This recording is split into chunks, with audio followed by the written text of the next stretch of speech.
This is Webassign 1.1, question 6. A student pushes a 30-kilogram sled across the snow on a horizontal surface, giving it an initial velocity of 10 meters per second. The sled then encounters a friction force, causing it to slow down with a constant acceleration and come in an unknown time t. A graph of the position of the sled as a function of time is shown above. What is the acceleration of the sled during the time just before it comes to rest?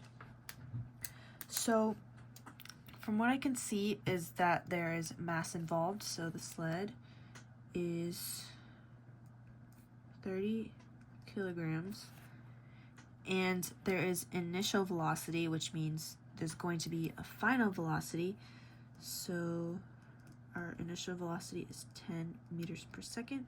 The sled then encounters a friction force, causing it to slow down with a constant acceleration and come in an unknown time t. So, like I said, initial velocity, there's going to be a final velocity. From what I'm gathering, we don't know that yet. So, and the time. So we don't know the time. A graph of the position of a sled as a function of time is shown above.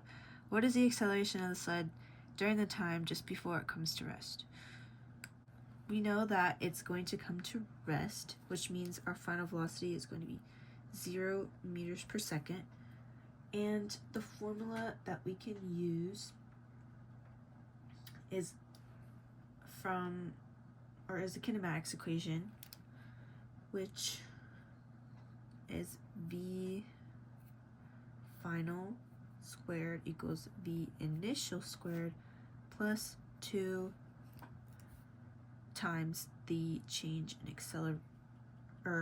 the acceleration and the change displacement. So our final velocity is 0, and our initial velocity is 10 raised to the second plus 2a, because we don't know the acceleration yet. And we can see at the graph that it comes to rest at 25 meters right here, and that would be our displacement, so 25, and so we need to solve for acceleration.